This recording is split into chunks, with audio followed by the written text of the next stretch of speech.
Trader Joe's once said, is it inconvenient? Does the parking suck? Is it high traffic area? Yes, yes, yes, and yes. They said, that's our next store location. Somebody said, is that inconsiderate of the people? They said they gonna come. And they wasn't lying.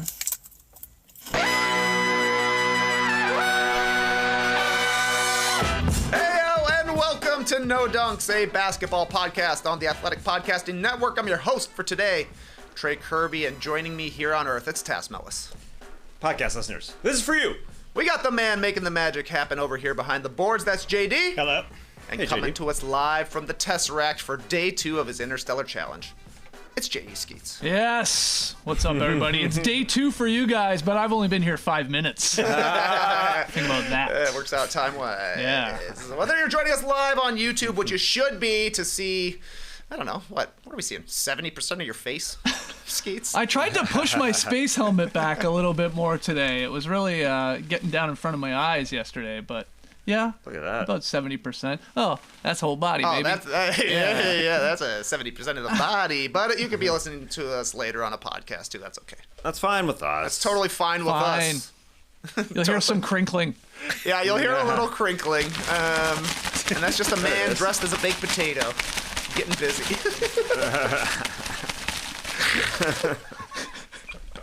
So yeah, join us on YouTube, because then you'll know what was going on for those rustling noises. But football's over.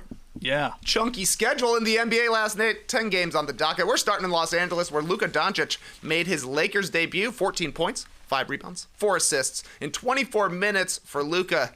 Skeets, what'd you see in Game 1 of the Luka era? I saw a tired boy in Luka Doncic. Little sleepy boy? You could tell that he had not played since Christmas, I thought.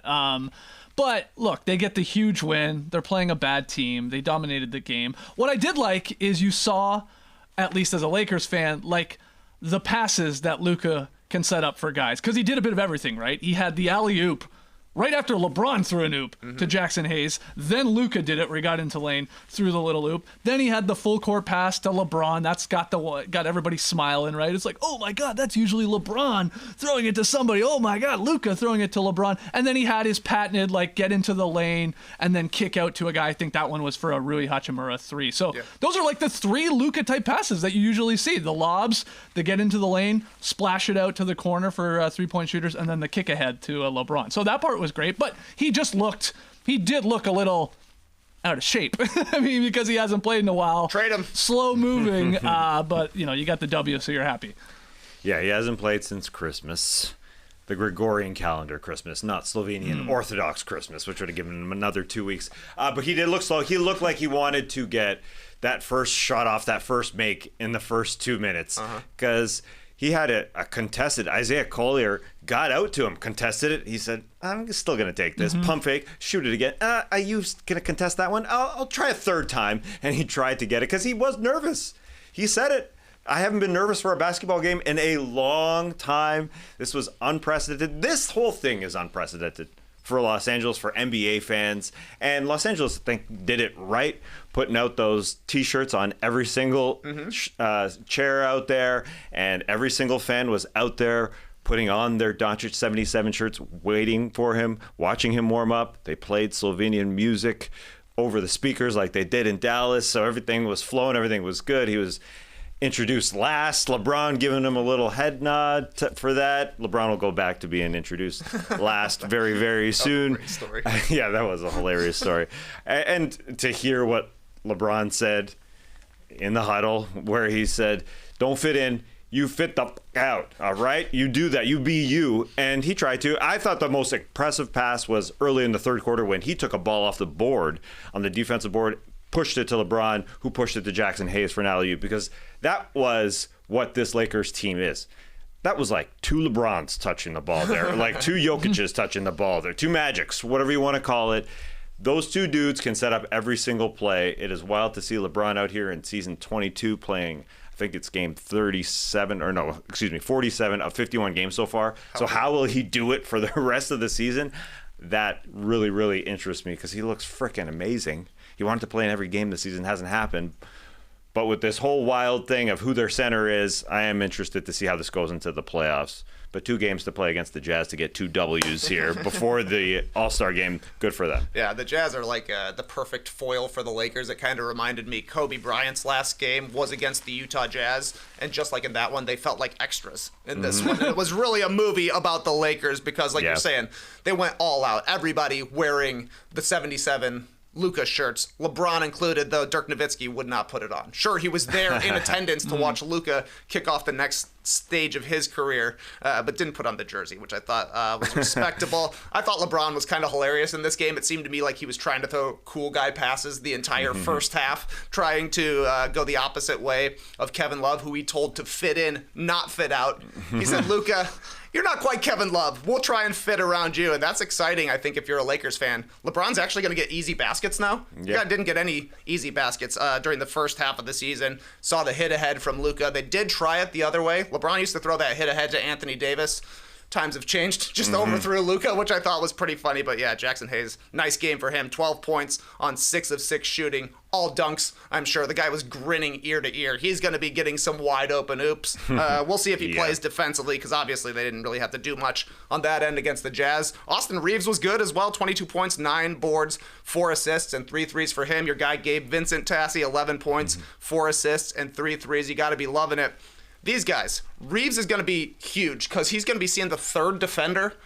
LeBron and Luka getting the top 2 assignments defensively for the Lakers offense. So Reeves is going to get some good looks. He's been special lately. Obviously just had a 45-point game as well. Then Rui's going to get wide open looks. Gabe Vincent is going to get wide open looks. It's just a matter of can they make them. So I guess I got to ask, it's just one game. But do the Lakers have a chance this year? Like, do they literally have a chance to go conference finals, maybe further? I think they have to get lucky outscoring teams because they ain't going to do it defensively. It doesn't feel like that's going to happen whatsoever. They just have to just get lucky and see those balls go through. You mentioned all those guys. Austin Reeves is a great third option. Sure. Yeah. Okay. We'll see what Rui can do. We'll see what they all can do. It has to be. Yeah, they scored more points than the other team, which is going to be hard to do 4 times out of 7, I sure feel like. Yeah. I don't know. They got LeBron and Luka. Pretty good offense. What do you think, Skeets? I mean, right now they're winning all these games. This is the easiest part of their schedule, so they're taking care of business, and that's obviously helping them get up there in the Western Conference standings. After the All-Star break, I think the competition gets a little more stiff, and I'm with you, TK, is like, all right, offensively, for a guy on limited minutes, hadn't played since Christmas, working alongside LeBron and these other guys, it looked okay. It should be fine. He's probably not going to go 1 for 7 from deep in a lot of these games. A couple more of those will go down. Defensively, though, there were even times against the Jazz where it was like, whoa, that was a little Olay there. So I can't wait to see them against an actually talented sort of offensive team. And can they slow them at all with Jackson Hayes as your big, obviously LeBron at 40, and then Luka as a limited defensive player? That's the big question. But yeah, if it breaks right, I do think there's like a potential conference finals run, if not further, in them. I wouldn't be betting on that because I still think the Thunder are clearly the best team in the Western Conference. And I would take Jokic, of course, beating the Lakers once again as well if they matched up. But yeah, sure, the right matchup and maybe an injury or two to another team. Okay, 5% chance maybe. What if they end up signing Alex Len, though? Oh, wow. I know he backed out of his Pacers deal. He saw that the Mark Williams thing didn't go through. He's like, wait a second. Yeah, well, that changes everything. Yeah, I think, no, they got no hope. With the Alex Len experiment, good luck. There's the possibility of Mo Bamba. There's the possibility of Daniel Tice, but that's about it. I do think because these guys are so talented, I think a huge win for the season would be the conference finals, and that isn't impossible. I think the line, if you're doing sort of an over-under line in the playoffs, it would be winning 2 series. It's a series and a half is the line, and are you betting the over or the under? That's not how they do it in terms of winning series, but that's what it is. And I thought that this was a possibility even before Luka got there, just because of the drop-off after OKC. But OKC has to be the number 1 option out of the Western Conference for sure. But then you saw what the Denver Nuggets did yesterday. And Jokic's shot from the corner with DeAndre Ayton in his face. I mean, come on. That on the unguardable shot, that was ridiculous. That was ridiculous. Yeah. So, All right, but if you're setting the line at a series and a half, Yeah. I'll take the over. Me likey. Yeah. all right. I think they look good. And, like, honestly, Luka's the best scorer in the NBA. Even better in the playoffs. They got the two biggest brains out there. I think they'll figure it out over time. Your guys are right. It'll all be matchups come playoff time, but they look like they're going to be unstoppable. Yeah. Yeah, I'm not Nico Harrison here. I think the worrisome part is them being extremely fit. Luka obviously doesn't look fit now, and he'll be fit in 2 months. But then the add on to that LeBron, he is 40. I mean, the playoffs are long. I mean, this guy is unprecedented to be playing in this many games in year 22, tying the record with Vince Carter. He is one of a kind. So I'm questioning him being healthy in the playoffs, but maybe I'm stupid and wrong. But they can't guard anybody. That's the thing. Well, they don't have Len yet. They'll steal their sunshine. Alex Len and Jackson Hayes. Maybe I will be ridiculous for saying over 1.5. As for the other team in the Luka trade, the Mavs blew a 12-point fourth quarter lead as DeMar DeRozan scored 42 while hitting a clutch jumper to send the game to overtime before hitting another clutch shot to win it for the Kings in the extra frame. Tess, what caught your eye from the Kings edging the Mavs here? Edged them. Well, what caught my eye was Daniel Gafford leaving the game in the second quarter. This team has no centers. They don't have 4 centers right now. They should get Alex Len. Yeah. This guy's living the life. Yes. Never has Alex Len been so desired in the NBA. But yeah, the Sacramento Kings are throwing out Jonas Valanciunas out there. Again, no Lively, no Gafford, no Anthony Davis, no Dwight Powell. They didn't have P.J. Washington in this game.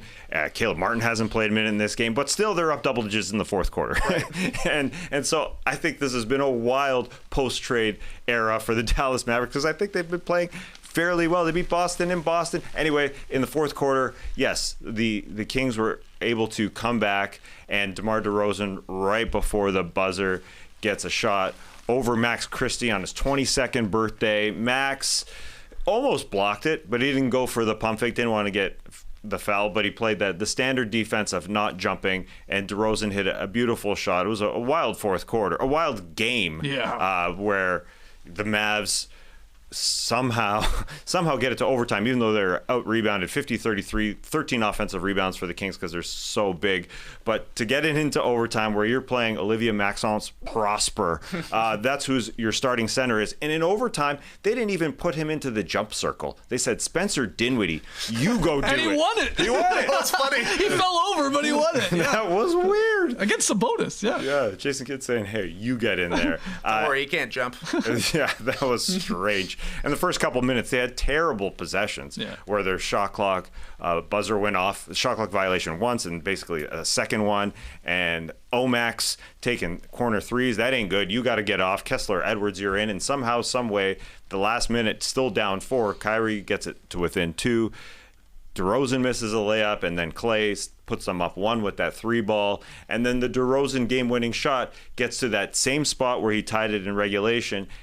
But the Mavs did a great job of getting 2 guys on top of him, right on top of him, but they somehow gave him enough room to do the step through. That was beautiful. That was gorgeous. It was gorgeous. That was nice. What are the Mavs doing, though? Why are they giving him space? I mean, just stand in front of him. I didn't get how they allowed him to just go baseline. One guy went baseline, and one guy sort of went towards the three-point line a little bit. It was kind of weird. They thought he was doing a fadeaway. Yep. Yeah. I think that's what they were ready for. And then he's like, whoop, the door's open. I'll step through, and hit a very tough shot. It's not an easy shot to step through like that on the baseline and still knock it down, but that was huge. Painful for the Mavs. Painful. Just painful. Yeah, Period. they played a ton of clutch games, and that was a tough loss, I thought, for the Mavs. And it kind of came down to Kyrie Irving was awesome when he could get the ball, but there were so many times, I thought, especially in the overtime period, where the Kings were doing a great job. Keegan Murray was on him quite a bit. Keon Ellis got some chances, too, just keeping the ball out of Kyrie's hands, and you're taking your chances, especially on a night where every center was out. And, I mean, the Kings, all those offensive rebounds without Alex Len, pretty impressive. The other big story from this one, the Mavs finally put their fans on the Jumbotron, and it was karaoke cam. Some guy gamed his way on there, and when it was his turn to sing the lyrics, he just said, "Fire Nico, fire Nico." The camera backs out super fast. Yep. Crash zoom. They eventually find this guy, ejected him, ejected some other guys who were wearing Fire Nico shirts or perhaps Fire Nico signs as well. Jason Kidd didn't do post-game press conference after this one. What'd you make of all this, Skeets? Embarrassing. Come Yes. on, you made the trade. Own up to it. Like, you could, fans can't cross a line, but I think mouthing the words "Fire Nico" because you're upset with the fan base on the camera, I don't think warrants an ejection. Personally, I know it's like a violation of the NBA's whatever code of conduct and maybe the shirts too, but I think it's so stupid though. I think it just draws more attention when this happens, because then there's ESPN headlines, there's athletic headlines, there's us talking about it. Otherwise, okay, so the fans cheer and they boo or whatever, and we just move on. 3 days later, this isn't a big deal, but you make it a bigger deal by tossing these people, I think, personally. You make them martyrs in a weird way of getting them out there, but yeah, was pretty, I don't know. Especially the one on camera for Fire Nico. You don't need to throw a guy out for that. No, it was weird. So Zach Galifianakis just says Fire Nico. I mean, he kind of looks like him. And they just say, get out. I mean, what they released for the two fans, as you said, Trey, that were ejected, they said one fan brought with him clothing, garments, or signs displaying explicit language, profanity, or derogatory characterization toward a person. Then the other one... Is Fire Nico derogatory? That's a fair question. I'm uncertain what they're referring to, really, because the other one was wore an inappropriate T-shirt and was intoxicated, disruptive, and uncooperative. Was that the Fire Nico guy? I don't heard think there so. was a shirt. Maybe it was one of the owners with like a clown nose on. I did hear that. How dare. I was making the rounds, so maybe there was that. Yeah. Never put a clown nose on somebody. Yeah. But he was wearing a brown sweater. It was clear. When you zoom out, you can see his getup. That's a different guy. There was multiple fans ejected. It wasn't just him. Yeah. Yeah, exactly. Yeah. And people, they say they're intoxicated. I would believe it at a professional sporting event, but they were looking for reasons. I think it's more embarrassing that Jason Kidd didn't do post-game interviews. I mean, it's stupid that they kicked the Fire Nico guy out, but it's like a responsibility to do post-game stuff. And you should be answering these kind of questions. So, disappointing. Can I say one more thing about the game, just to go back to the Kings getting a win here? And they play the most insane basketball games all season long. They do. Like, I can't imagine being a Kings fan. Just a heart attack every game. But you brought up the rebounding difference, 50-33, and a big part of that, no Mavs centers, basically, for this game. They also led 18-5 in second chance points. And I thought the biggest offensive rebound came with like a minute to go in overtime. Sabonis at the line, he got the first one to dribble in, and then he missed the second one, and I think it was Malik Monk that came screaming out of nowhere, from the 3-point line. He wasn't lined up. He came in, got it on the baseline, huge rebound, and then he attacked right away and scored, and that put the Kings up 2. At that point, I know the lead did go back after the Clay 3 to Dallas Mavericks, but I thought that was a big play, and Malik Monk was awesome, again, sort of down the stretch here for Sacramento, with Fox obviously having moved on to the Spurs. And he played well, too, last night. But I was going to ask you about that, Skeet. So Monk had 8 in overtime. I think he just had 2 in the fourth quarter. Yeah. But this is Zach LaVine's 4th game with the Kings. They're 2-2. He took 1 shot the last 9 minutes he played. Wow. Touched the ball once, I think, in overtime. You like the fit here? Because it was all DeRozan and Monk here. Yeah. And I'm telling you, Zach LaVine doesn't want to be standing in the corner. Yeah, and he's baby right that's now. a great point. I mean, Did you forget he was playing? The stats you just dropped there sort of caught me by surprise. But yeah, I was watching this, and I guess you're right when I think back. It's like, not a lot of Zach LaVine in the mix. Yeah, I mean, it is a little bit too much of the same guy, right? It's like you got DeRozan. Monk has turned into that and has really showed a lot of times throughout his career. When I was making the case for him to win, 6th man of the year last year, I was like, it's because of Monk they win these games a lot of time because he takes over. And now there's LaVine. Yeah, so there's only one ball, TK. That's what they tell me. There's more here in the 5th dimension, which is wild, but it's an issue probably if he gets upset for sure. But if you win, it's not usually that big a deal, right? Yeah, they're 2-2. We shall see, but that's a lot of money to spend on a 4th option because I feel like Sabonis barely touches the ball down the stretch, anyways. But it is what it is. We will see if the Kings figure things out. They're 14-8 under Doug Christie, who is not Max Christie's dad. Half game back of the Mavs in 8th place in the good land. Steph Curry went for a season-high 38 as Jimmy Butler scored 20 in a win over the Bucks, who were playing their 6th straight game without Giannis Antetokounmpo. Golden State now 2-0 with Jimmy on the court. What happened in Milwaukee, Skeetsy? Well, look, Steph Curry is he's gone nuclear here since Jimmy Butler has arrived. He is reinvigorated. It is awesome. He scored 72 points in 68 minutes. Curry has since Jimmy Butler became a Warrior. 14 three-pointers for Curry. And he said there's a direct correlation between his little mini breakout here and Jimmy Butler's presence. He said, quote, every possession just doesn't feel as hard. And if you've watched these games, there's a part where Curry goes to the bench, usually at the end of the third into the fourth. And, that's sometimes been not great for the Warriors when Curry's not out there. But with Jimmy, it's been good so far. And this guy, he gets to the line, gets to the line, gets to the line. He didn't have a great shooting game, Jimmy Butler, but he gets to the free throw line. And he just gets you points that way. And he slows the game, even for your older guys like Steph and Draymond. There's a break when everybody's at the free throw line. So far, so good, man. Like, what a lot of us were saying, this could work if you get Jimmy on his best behavior. Through 2 games, this is exactly sort of what we thought, that balance of the way Jimmy plays so much differently than Steph Curry. And, it's nice to see Steph like with a little pop to him now here. Like, he looks lively again because he's like, oh, I might have a chance. Even when I go to the bench, we're not going to like completely throw this away. Yeah, he turned it on in that fourth quarter, but shout out to Quinton Post. Big shout out to Quinton Post. Hit a couple big threes. They're calling him Vooch at home. They don't need Vooch. They don't. This guy's shooting better than Vooch is since the start of the year. He's like 43%. There's like a handful of guys who have made more threes at the center position. Hit 3 last night, 2 of them back-to-back, which was really a huge run at the start of the fourth quarter. I think the Warriors were +6 with Curry on the bench last night, which is why he's smiling so much, because he's on fire every time he plays, and then they actually don't blow the lead when he's sitting. That was a great performance once again, because Jimmy's doing exactly what they said he was going to do. If you throw a lazy pass around him, he's going to steal it. If you have a smaller guy on him inside, he's going to draw free throws. 15 free throw attempts last night. You mentioned 13 the game prior. He's doing Kevin Durant free throw numbers right now. And it's so easy for Jimmy. He's playing 1-on-1 or 3-on-2 all the time. It's working perfect. They put him in a screen and roll, and they're saying, you be our Draymond, our short roll guy, but he can actually score and create for people. It's a hand-in-glove fit so far, I think, for Jimmy. And Jimmy said, quote, I can't wait until I'm back in basketball shape where I'm used to being. Mm-hmm. I won't miss free throws as much. I'll have lift on my jump shots. Right now, I'm just gassed. I'm glad we're winning, but I got to get in better shape. So, this, he hadn't really played a lot of basketball. I sort of was forgotten with the Heat Jimmy Butler drama. He hadn't played a lot.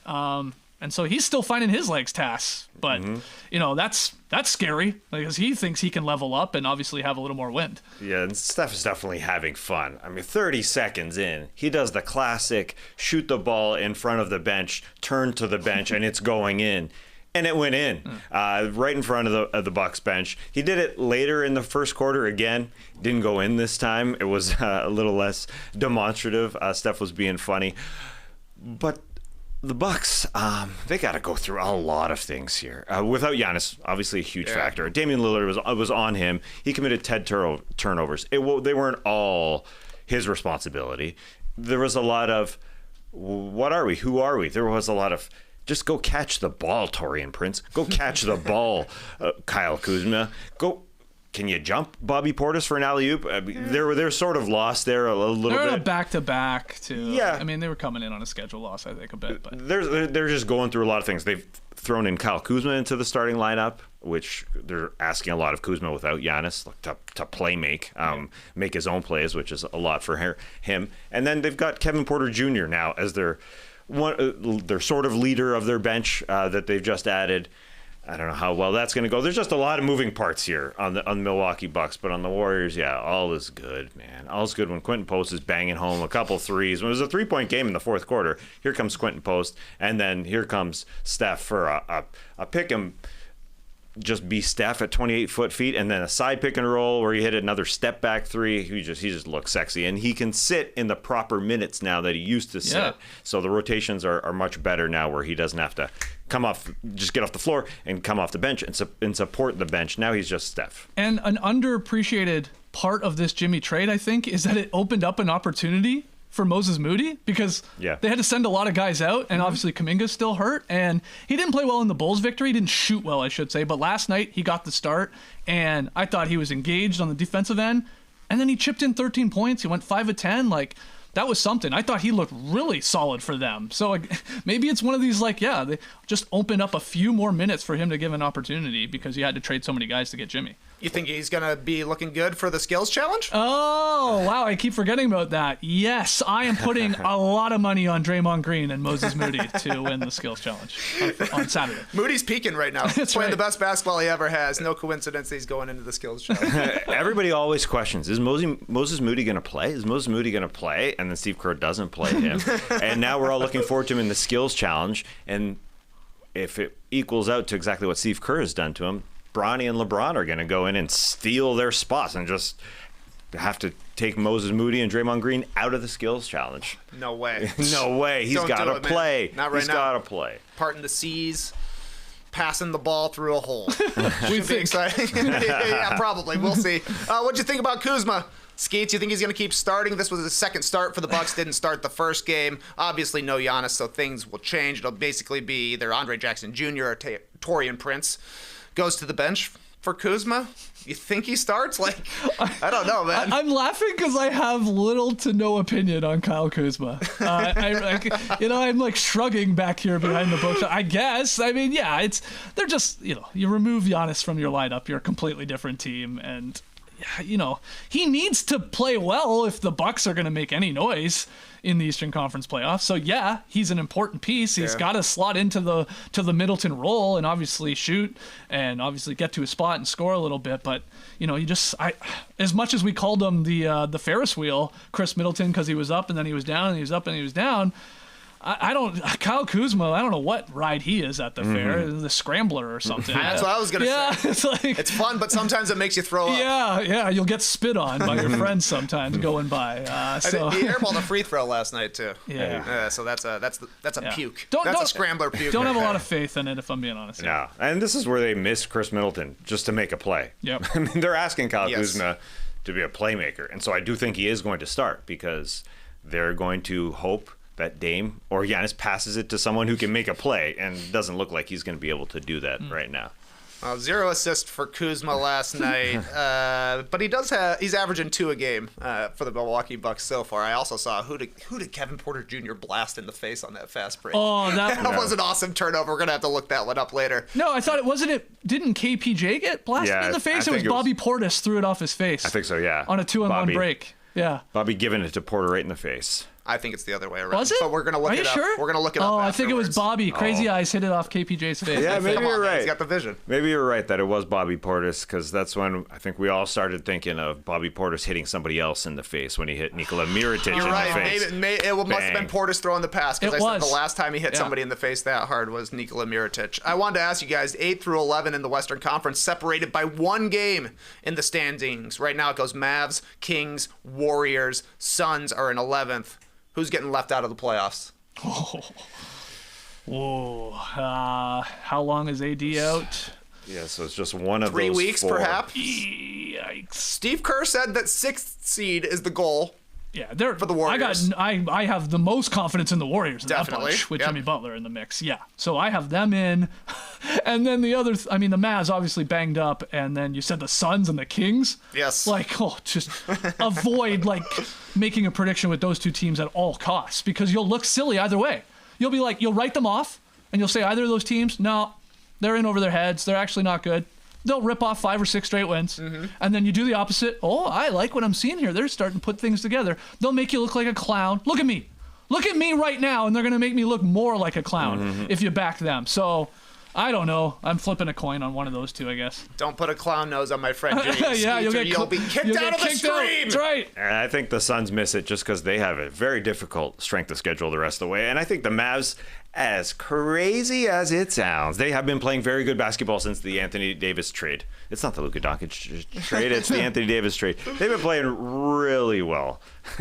It sounds crazy, but I think they are playing extremely well. I mean, the finals for this play-in spot could be Wednesday. They play the Golden State Warriors. It's not I was going to say, we got to keep our eyes on these games between all these teams. Yeah. Because you talk about tiebreakers coming into play for, obviously seeding or even getting into the play-in. It's going to be pretty important.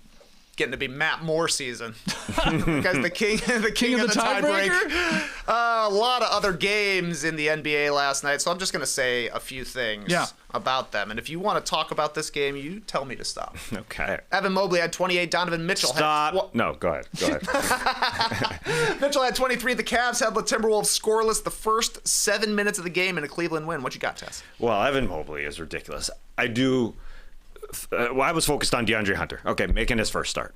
Let's see what this guy can add, especially with Isaac Okoro, Dean Wade, and Max Strus out. He had to start. There was no choice. All the small forwards are out. He came in. He was guarding Anthony Edwards fairly well. He was playing what the Cavs wanted him to play. But Evan Mobley, my gosh, this is the story of the season. Him and Garland playing with Mitchell so well. He drove and was able to stop on one leg because he had such control. It was so beautiful. The things that he was doing. He was playing 5 minutes, minutes playing the 5, I should say, which is really important going into the postseason to sit Jared Allen and this guy to be doing what he was doing last year against the Boston Celtics where he was the 5 and Jared Allen was out, but he's taken it to another level. I mean, he blocked Jaden McDaniels on a drive. He stood him up. Then he goes to the other end of the floor and is able to bang home a 3. He blocked Rudy Gobert, and then he poked it from Gobert in the post, which I know Rudy is Rudy, but Evan Mobley's just taken another step. I mean, 28 points on 12 of 19, just controlling that bod, shooting it from wherever. 10 boards, 6 assists, 2 steals, and 4 blocks. I love talking about DeAndre Hunter, and he was fine out there. But the Cavs are the Cavs because Donovan Mitchell has given the keys to Darius Garland. Respect to him, but also Evan Mobley is a new guy, man. He's fun to watch. Hey, Evan Mobley's in the skills challenge on Saturday. Everybody's getting ready, baby. Let's go. Get your skills up. Him and Garland, right? Yep. Man, it's too bad that the Cavs couldn't trade for Gabe Vincent as well. They'd be your absolute perfect team. Eastern Conference Player of the Week, Trae Young, went for 19 points and 8 assists in a win over the Magic. Anything? Moving on, Wemby stuffed the stat sheet in a victory over the Wizards. A much-needed win, I think, for the Spurs. They'd lost 2 straight by 1 point exactly and won their previous game by 1 point as well. The only cool thing that happened in this one is that Wizard Champagny hit a 3 in the face of Spurs Champagny and then mean mugged him down. Spurs Champagny smiled. It was cool. And Koulibaly sort of dunked on Wemby. Like, he sort of beat him to the rim. Near enough. Yeah. And it was, they were celebrating French basketball last night there in the phone booth, which was dead quiet when we were watching, despite being a sort of entertaining game. But Fox and Wemby both going for 30+. They really needed that victory. They needed the Wizards on the schedule to get that one. Yeah, no international calling plan from the phone booth, which is odd. I mean, they're in Washington. You'd think they'd have calls to make. In bad tweaker news, LaMelo Ball hurt his ankle again and missed the second half of the Hornets' loss to the Nets. Also, the Hornets are now disputing Mark Williams' failed physical. So this guy's just not on a team right now. Yeah, and Dalton Connect just sitting on the bench, can't play. Is that right? He's like not allowed to. Yeah, they've decided they're waiting. Trade's still up in the air. Okay. Yeah, so LA has to say, nah, you just sit there, man. At the airport, though. I just like imagining both these guys in the terminal. Like the sequel is being made right now. Tom Hanks. Get him. Just go get Dalton. That's weird. That whole thing is weird. It's a weird thing, but man, bummer. Another injury for LaMelo. The guy's ankles are just paper mache. They're Steve Kirby ankles, unfortunately. I thought wearing ankle braces this year was going to prevent him from getting injured. He finally did it. He's finally wore ankle braces. It hasn't happened at all. No. Jayson Tatum scored 33. The Celtics held the Heat to 85 points in a dominating win. Andrew Wiggins, 11 points in his Heat debut. Yeah, they were down. The Celtics were down early in this game, and then no problem. Had a lot of basketball still to be played. He's playing really well. I know it's overlooked because the Celtics are the defending champs, and like they sort of went about their business there for a month and sort of fell off. And then he's like, I don't know where you guys have him in your MVP rankings, but he's not on the tier of SGA and Jokic. So he's like, obviously on the next tier, maybe you have him 3rd, 4th, 5th, whatever. But he's just like going about he's putting up monster numbers here and is still dominating. It's just in a year where it's SGA or Jokic winning it, and then it's just wait for the Celtics to get to the postseason to see if the Cavs or the Knicks can beat them in the East. Yeah, he's overlooked now. He's going to be overlooked when they pick MVP, and he's just not going to be part of that. Yeah, the elite, tier 1. Probably even tier 2. I think Giannis will end up third. Do you think but so? TBD. Yeah. I mean, yeah. Third or I think he will finish. I think Tatum will finish higher than top 5 this year.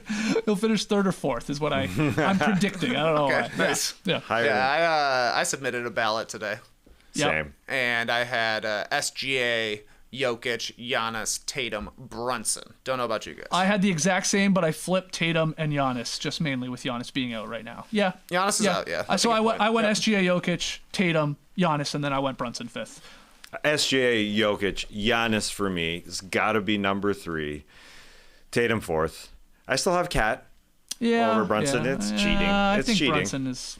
It is cheating. Brunson's been hitting real the big leader. shots, Yeah. but Yeah. I was going Nick in slot number Yeah, 5 for yeah. sure. And it came down to Brunson and Towns. Yeah. Didn't consider Mitchell Robinson. He hasn't played yet. SGA scored 31 and 3/4. The Thunder made 1,000,000 threes in a blowout win against the Pelicans. Aaron Wiggins, 24 points in this one. People are saying, is he the best Wiggins in the league? He was last night, wasn't He he? was last night. He's been incredible recently. He had 41 and I think 26 and 24. Chet Holmgren also played his second game since his return. 12 points, 6 rebounds, and 5 blocks. Good luck ever scoring on this team. Oh my God, I know. And then, like, it's one thing you can't score on them, and then they're gonna hit 27 threes. Like, that doesn't seem fair. Not fair at all. Yeah, I we were talking how at All-Star Weekend it doesn't seem like there's going to be a Steph versus Sabrina shootout, right? Yep. Once Caitlin Clark wasn't interested, and we thought maybe Clay would be involved, but I was thinking, like, let's just have another, like, shooting contest, but let's just, like, use all the Thunder players. Just, like, bring out all the young Thunder guys and just have them go at it. Isaiah Joe, Wiggins, obviously they got a bunch of shooters on that team, so, just spitballing ideas here for them. Do they have a rep in the three-point contest? No. No. People No. were mad that Yeah. Joe wasn't invited. Yeah. Where did he go? Where did he come from? Nikola Jokic scored 40, hit a Larry Bird 3 from the deep corner as the Nuggets destroyed the Blazers for Denver's 7th straight win. I don't know if anybody's got anything on this one other than that Jokic shot, because, oh my goodness, it's like it was going to be a tough shot, and he decided to make it tougher. Still switched it. That was wild. Did you see Jamal Murray had an insane horse shot in this one too? Okay. He got sort of fouled and wrapped up, and he did like a 360 and then flipped it up and in. It was amazing. He got tossed actually from this game. He was talking a lot of crap. Late ejection. Yeah, to Kamara, who was trying to lock him up, but Jamal was feeling it on him a couple of possessions. So, they crushed them. You said 7 straight. Yeah. Yeah, I know. I was like, whoa. Under the radar. Under the radar. They for are sure. overlooked for sure. Yep. But they're excited. It feels like a fun team again. Jamal Murray and DeAndre Jordan were so excited on the bench when Jokic got a beautiful pocket pass late in the 4th when they freaking destroyed the Blazers. They're destroying teams. Yeah. If there is a team outside of OKC, I know we debate the young teams and whether or not they can do it, but this Nuggets team, they're going to feel like they can win when they get into the postseason. Yep. TBD.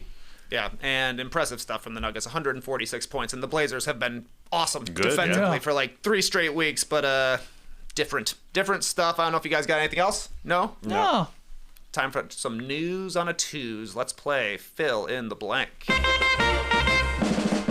Oh, yeah. All right. Oh, yeah. Fill it in.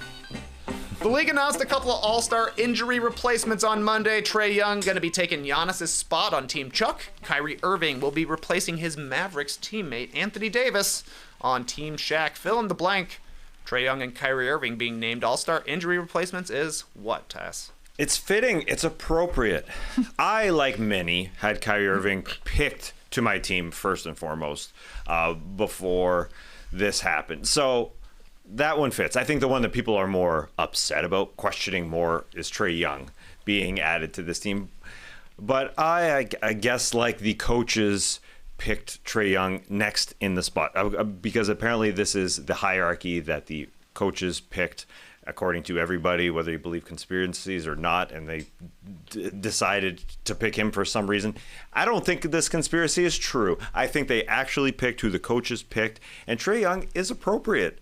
I mean, who would you rather be there? I know the Magic players kind of sort of deserve one, but Banchero didn't play enough, Franz Wagner didn't play enough. Or it's LaMelo Ball, I suppose. But I find it very hard to pick LaMelo Ball, even though the fans did. I know sub-500 teams often get an all-star now, but that is so far sub-500. Quite a bit sub. Yeah. They're winning 1 of every 4 basketball games. Like 25%. there's got to be a line somewhere, and for me, that matters a little bit. And he's missed some games too, and missing games again. Yeah, name him the replacement. Instantly have to replace him again last night. Exactly. Yeah. So I'm totally fine with Trae Young, who's taken a step back for the Hawks to be better by taking fewer shots. In a weird way, he is having his worst season since his rookie season because he ain't shooting all that efficiently. But I think Trae Young deserves it. Didn't Trae Young said he wanted to change the term like snub to trade, right? Oh, yeah. That was him. Okay, well, we really need to change Domantas Sabonis' name to Snubbonus because that's the real snub here. Though, I'm like you, Tass. I had Kyrie, a part of our initial All-Star team when we did it here on the show. It was the James Harden selection that sort of was like, whoa, that was a little surprising to a lot of us, and I think a lot of us had Kyrie in there. Anyway, Trae, Kyrie, they were from that very notable omissions list. But Sabonis, man, this guy has like 47 double-doubles out of 50 games. Like, the numbers are insane. 21, 14, and 6. Great efficiency. I feel bad for him. I do. Like, especially when it was one thing when Giannis had to be replaced with, okay, another Eastern Conference player.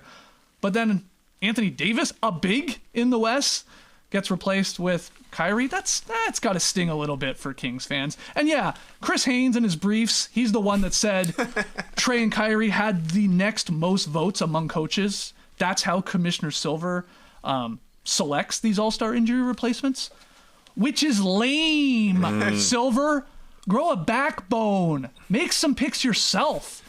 Oh my God. You think you should just pick his favorites? Yes. That's what Stern did. Like, who did I like watch him play the most this year? Just like for whatever narrative reasons, geographical reasons, whatever you want it to be, just make a pick, man. Like, don't just pass the buck. Well, it's next in line. I don't know. Come on. Something about that doesn't sit right with me. Yeah, it's too easy. A little bit. Yeah. Yeah. I don't blame you. I kind of agree with you. But, yeah, Snubbonus, I think, is going to catch on because that guy should have been there. But maybe the game got a little bit more exciting. We traded two bigs for two littles. Yes. Both who play cool styles. But you know what? Giannis and Anthony Davis both are all-star MVPs at some point in the past. We got a couple of more games. We might get a couple of more replacements. We shall will. see. Yeah. Absolutely. Go ahead. Sorry, excuse me. Go ahead. Nope. No, I don't really have anything all that exciting. I just want to pat myself on the back and say I had Snubbonus over Şengün Yeah, you did. from the get-go. And Şengün, obviously, he's injured. I was going to say, is Şengün banged up right now? Yeah. Let's replace him. Yeah, Sabonis, you're in. Get him in. Okay, go. Name him, Yeah. Silver. Name him. Although, Who do you think is Adam Silver's favorite player? LeBron. Okay, non-current All-Star. Who do you think is his favorite player? Like, if he was picking his favorite player in the league. Garrett Temple. He respects what he's brought to the Players Union. Yeah, he probably talks to him a lot. CJ McCollum. Yeah, Some weird one of ones, those yeah. guys. I like it. We got ourselves an arbitration ruling. Doesn't hit the same. No, it doesn't. But after trade season, the Southern lawyers got to do something. 3-person arbitration panel ruled 2-1 that controlling owner Glenn Taylor must cede control of the Minnesota Timberwolves to partners Marc Lore and Alex Rodriguez in the disputed final phase of a $1.5 billion sale that's been going on for literally years. Fill in the blank. A-Rod and Marc Lore finally buying the Timberwolves is what, Skeets? The last time we see a multi-year layaway plan to buy an NBA franchise. I think this is a big part of what got us into this situation because for those that don't know, yeah, you said it. Back in 2022, Taylor agreed to sell it to these guys for $1.5 billion. But at the time, the plan was to gradually assume control of the team in like installments, right? Yeah. Over 3 years. So they paid, the first one, and then the second one. They were getting ready to pay the final one. And then suddenly Taylor has seller's remorse and like, oh, they didn't get that payment in on time. And that's how we got into this situation. So maybe let's not do the layaway plans when it comes to NBA franchises. Like, you got the money, let's go. But yeah, it's looking like it's obviously going to be going new ownership. It has to be voted on. That's right. By the governors there, and I think they need 23 out of 30 votes, which usually is just a formality. But this is a situation where these other owners are like, well, that guy owns the team, doesn't seem to want to actually sell it.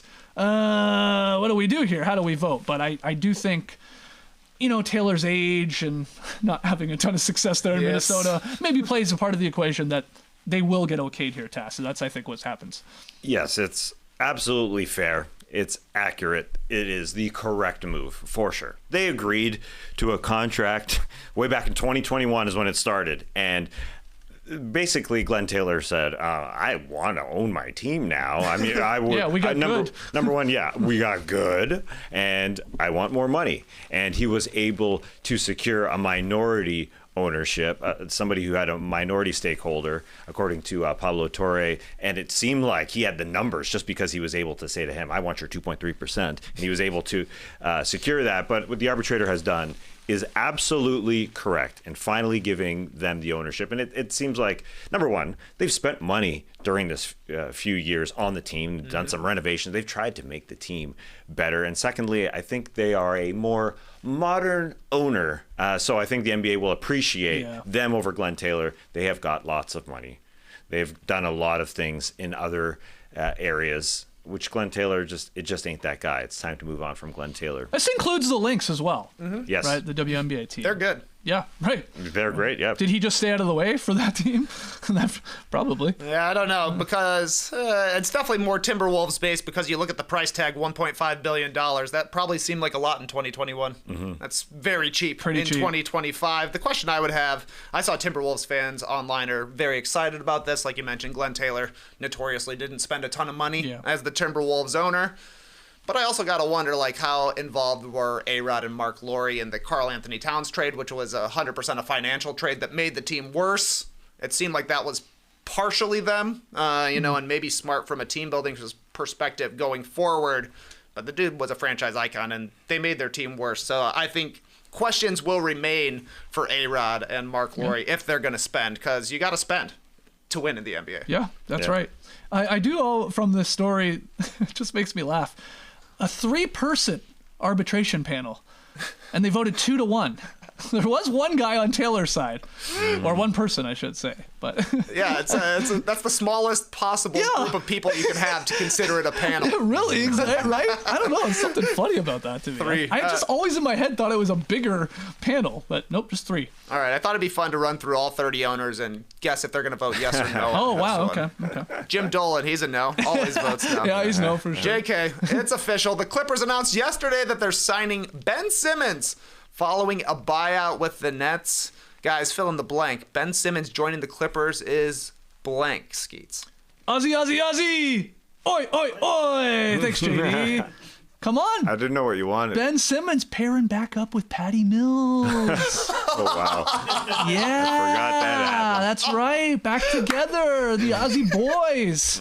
I like to see that. I don't have a lot on this. Can you name... Can you name a memorable thing Ben Simmons did in his Nets tenure, which was 3 years? There was the time the Sixers got eliminated from the playoffs, and Ben Simmons posted a photo of himself drinking wine at home. Okay. Okay. There's lots of videos of him shirtless in a gym hitting 3-pointers during the summer. I remember those. But I was drawing a blank on anything of real note. I mean, especially this year. I got nothing. His averages, by the way, over those 90 games, I mean, I'm rounding up or down a little bit, but 666, Mark of the Beast, Ben Simmons. Ben the Beast. Yeah, but I mean, okay, he joins the Clips. It's what I expected that he would go there. I don't know if he'll contribute all that much, but I guess he does play. He plays 20 minutes a game. You just sometimes don't realize it. They're going to want him to contribute. They've moved on from the Terrence Mann, Kevin Porter, and who's the third guy I'm missing? Oh, Bones Highland. Yeah. He wasn't even part of it. But for their guards now, instead of Porter, they basically have Ben Simmons. And instead of Terrence Mann, they have Bogdanovich. That's who they picked up. So Ben Simmons is going to be there to play and basically pass to Bogdanovich. Here you go, man. I mean, Bogdanovich is going to run around a ton of picks. Ben Simmons is going to give it to him. And they're going to hope Bogdanovich finds his old youth, because he's not great this year. Something's wrong, but he is such a good player. He's just not playing. He didn't play well for the Atlanta Hawks. So I think Ben Simmons is going to play because they're moving on from this Kevin Porter experiment that did not work whatsoever. And Ben Simmons is a far better defender than Kevin Porter Jr. So there's that. He can still defend. He can still defend. What position is he right now? Yeah, that's a great question. I think he's going to handle the ball. They're going to ask him to play some 5. They don't have reliance in their backup 5. No, they just traded for Drew Eubanks. Yeah. So he'll play both. I mean, the 1 and the 5. I think offensively, the 1. I don't think he's going to be a pick and roll. I'm going to dunk this thing guy. No, but he'll play some Agreed. defense at the 5. I suppose. I think, and they're a good defensive team. Yeah, Ty Lue does a good job with these role type players. Yeah. He somehow finds something out of them. They're going to ask Bogdanovic to just be bogey again. I think he's going to shoot a ton, even though he's coming off the bench, 100%. They're going to say This shoot was every the possession, best dude. spot Ben Simmons could land when I think about it. Like in the regards like low expectations for him to like sort of mess anything up. I feel like because this is a Clippers franchise that does not have a lot of postseason success. So like if he had gone to Cleveland where he had been rumored to maybe join, I was like, like the poor guy. Like even if he didn't do anything, they hit a little rough streak or they flame out in the playoffs in a tough battle against the Knicks or whoever. Like people would blame him. You're like, your stank got all over the team, man. So like I feel like this is good. To him in LA, he likes the warm weather too. It's the Aussie in him. Maybe contribute. Yeah, like you can't really remember any Brooklyn Nets moments. I think it's good for the Clippers where he's on the bench 100%. He'll never start. And he'll never even think about starting. And he's sort of under the radar. And it does fit. Well, I mean, people talked up the fit when Ben Simmons went to the Nets, too. All he's got to do is be Draymond alongside Kevin Durant, Kyrie Irving, and James Harden. Guess what? Or Harden obviously wasn't there, but it didn't happen. But you're right. Low pressure for Ben Simmons here because he's at most going to be third on the blame game scale here because, I mean, they're putting together the most unreliable team possible for the playoffs. Yes. Like, who's actually going to play well in the playoffs between Kawhi Leonard, James Harden, and Ben Simmons? Good luck guessing. Literally a roll of the dice for who's going to be healthy and who's going to be playing well, I think. Well, Ben Simmons coming off the bench, so there's extreme low expectations. Yes. I'm sure people... Outplay Drew Eubanks is the key right now. They had Kevin Porter Jr. playing there, and they said, nah, he's part of the Milwaukee Bucks rotation, which is odd in itself, but he's just the guy who's going to bring the ball up, and I don't know where he's going to play defensively. I don't know. There's some questions, but Ty Lue's going to get something out of him. We got 3 more nights of games until All-Star Weekend kicks off in San Francisco. We'll do some events, have some little tournaments. Then it's a week off for the NBA. Good time to reset for the stretch run. So, guys, fill in the blank. Start with you, Tass. The team most desperate for an All-Star break is who?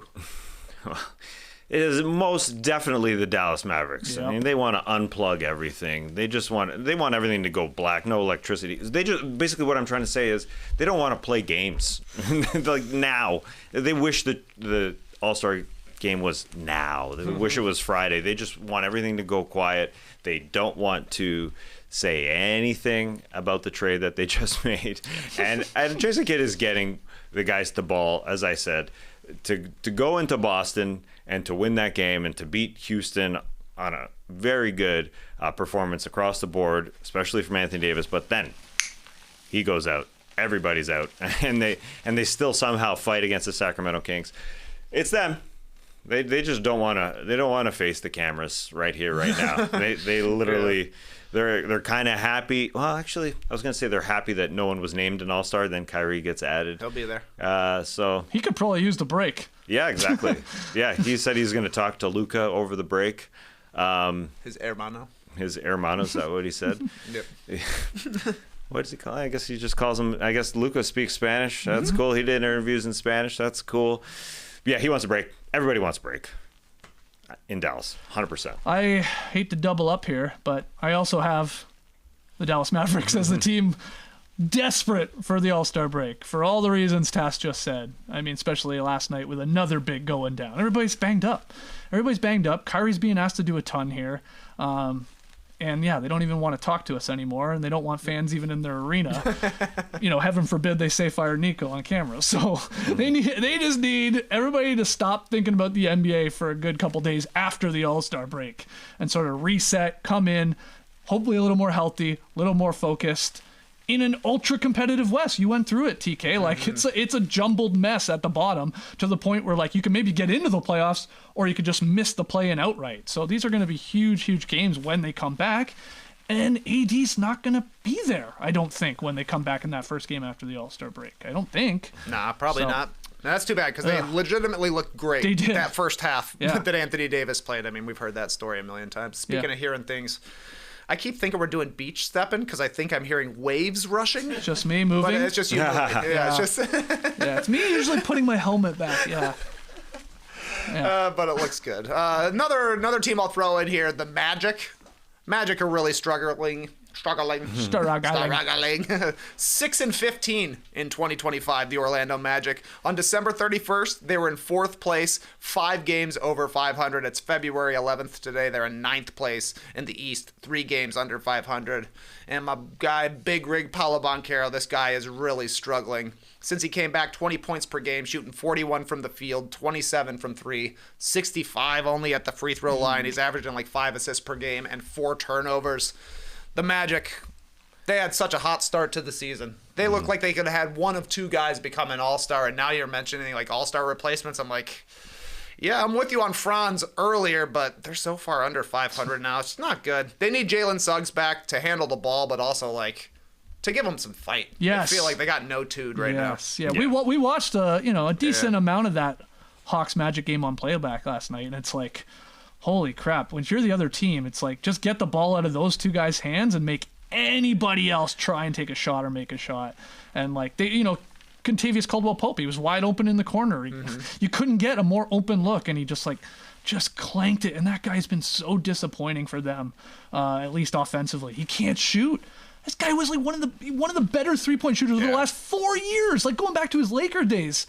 And is a part of it because he played with LeBron and then he played with Jokic, and that helps your 3-point percentage? Probably, but for him to like be just over 30% on a team that desperately needs it is tough look for him. And he's one of our favorite players, and he is a good underrated player, but hasn't been great. They need a break. That's a good call. Yeah, they beat the Hawks in a game where Trae Young wasn't all that pretty in this game. I mean, he wasn't having a good game, and then he finally turned it on at the end. And so it's easy to say after the game, oh yeah, Trae Young's the all-star. It would have been easy to say the opposite, to say one of these guys should be an all-star if the Magic were able to beat the Hawks, because the Magic would be above them in the standings. But now it's the Hawks because Jalen Suggs is out. He's been out for a month. Basically, he's only played 1 game, and this team just went without a guard. They need a guard desperately because it's against the Hawks. It was wild to see just every possession. It was going through Franz and Paolo, and they're playing well to have a 37 to 31 point game from those 2. But then everybody else was in single digits. They just need one guy, and things would be fine. And that's how they were amazing for the first few months, because they had that one guy, and Jalen Suggs. Oh, luckily the trade deadline's coming. They can make a move. Man. They can maybe still get in on They don't Mark call Williams. anybody. Can you get in on Mark Williams or connect? Is that possible for other teams? We'll take a look at him. Yeah. Who else is a buyout guard out there? Markelle Fultz probably doesn't help the shooting. Jordan Clarkson, not shooting Not well. bought out yet. No. Isaiah Thomas, is he still on the Jazz? I guess he did sign with them, right? Honestly, Isaiah Thomas is a little interesting to me as a name, Skeets. Just somebody who can do something with the ball. It'll never work. It never does. Monday's Pick'em. It was Kings at Mavs. Skeets, Ash, and I had the Kings, plus 1.5. They won outright, so that's a win for us. Tess takes the L. Good job, Tars. Yeah, Tars knows what's up. Yep. And if you didn't understand Tars, it'll come in at the end and explain everything that just happened. Tess, tell me about today's Pick'em. Yeah, I don't know who to pick in this game, but I'm excited for the 2 teams playing. The Knicks going to Indiana and playing against a Pacers team that's just playing so well. But they're both playing well. They're both 7-3 in their last 10. Pacers get 1.5 points at home, so I'm comfortable taking them. They've been playing so well. Skeet's with me, while the other 2, Trae and Esh, taking the Knicks. Should be a good one. So the tough one. National TV, I do believe. TNT? Let me double check. Yeah, it's a TNT, baby. TNT. It's a TNT, baby. The Knicks Dynamite. are 12-12 against teams that are 500 and above. That's right. But most of those losses are against the great teams. I think they can beat a good Pacers team. Mm-hmm. Yeah. We shall see. Speaking of games, check out Connections Sports Edition. It's a new game for sports fans. You guys know any sports fans? Yeah, I love sports. Yeah, and I don't care if you know. 4 of us sometimes. Yeah. It comes to us from The Athletic. It's a daily dose of sports trivia. It's satisfying to solve. If you've played Connections on the New York Times, it's the same thing, except for it's sports. Yeah, I went 2 for 2 because it opened up on Sunday. Monday, bang, bang.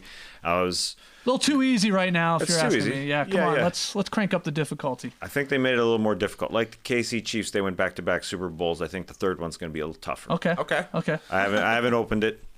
I don't know what they picked. Sunday, was easy. It's football. Yeah, it was like nachos, pizza, wings, whatever the fourth one was. Super Food Bowl at a Super Bowl. snacks. Yeah, exactly. No problem.